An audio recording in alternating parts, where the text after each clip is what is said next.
اللہ نے ساری شریعت آسمان سے اتاری، نماز دینے کے لیے معراج پہ بلایا، 7 آسمان پار کر کے وہاں 50 نمازیں دیں میرے محبوب، آپ کی امت کے مرد عورتوں کے لیے 50 نمازیں، اور میں قربان جاؤں اللہ کے نبی کی رضا پر قضا، ایک دفعہ نہیں کہا یا اللہ یہ 50 پڑھیں گے کیسے؟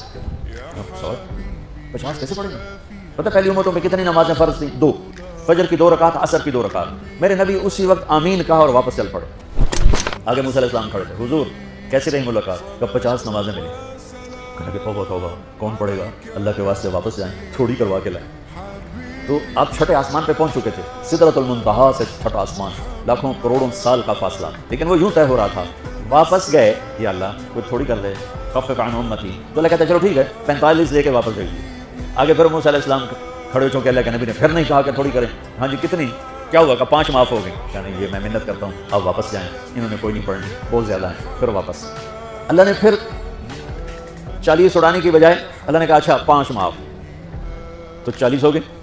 پھر موسیٰ علیہ السلام نے ہاتھ جوڑے تو انہوں نے کہا اچھا 5 معاف، تو 35 ہو گئی۔ پھر موسیٰ علیہ السلام ایک دفعہ میرے نبی نے خود نہیں کہا، سبحان اللہ، آپ کی ایک دعا ہے اللہم انی اسألک الرضا بعد القضاء، یا اللہ مجھے اپنی تقدیر پہ راضی کر لے، جو تو کہے میں سر جھکا دوں اس کے ساتھ، میرا کام ہی ہو تیرے آگے سر جھکا دیں۔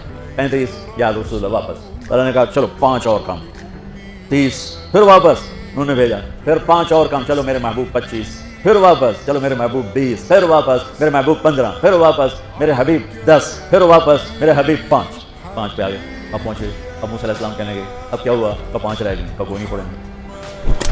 تو موسیٰ علیہ السلام نے کہا یا رسول اللہ 5 بہت زیادہ ہیں، نہیں پڑھ رہے ہیں۔ آپ نے کہا موسیٰ اب مجھے شرم آتی ہے، 5 کم ہو رہی ہیں، اب گیا اور یہ بھی معاف ہو گئی، تو پھر میری امت اپنے اللہ سے رابطہ کیسے کرے گی؟ میں نہیں جاتا۔ تو موسیٰ علیہ السلام نے اس پر کہا یا رسول اللہ میری امت پہ 2 نمازیں فرض تھیں، فجر کی 2 رکعت، عصر کی 2 رکعت، اور وہ بھی باجماعت نہیں تھی، باجماعت ہمیں ملی ہے، ہمیں اذان ملی، ہمیں مسجد ملی، ہمیں باجماعت نماز ملی، ہمیں نماز میں قرآن کی تلاوت ملی، ہمیں نماز میں رکوع ملا۔ پہلی امتوں کی اذان کوئی نہیں، مسجد کوئی نہیں، تلاوت کوئی نہیں، نماز کے اندر رکوع کوئی نہیں، قیام سے سیدھا سجدہ، اور کھڑے ہو کر تسبیح پڑھو، تلاوت کوئی نہیں، جو وہ اپنی کتاب کے حافظ نہیں ہوتے تھے، اور ہمیں اللہ نے یہ دولت دی ہے کہ ہمارا 7 سال کے بچے سے لے کر 70 سال کا بوڑھا حافظ قرآن ہو جاتا، تو ہمیں نماز بڑی خوبصورت ملی۔ تو موسیٰ علیہ السلام کہنے لگے یا رسول اللہ میری امت نے 2 نہیں پڑھی تھی، یہ آپ کی امت 5 کیسے پڑھی؟ آپ نے کہا نہیں موسیٰ اب مجھے شرم آتی ہے۔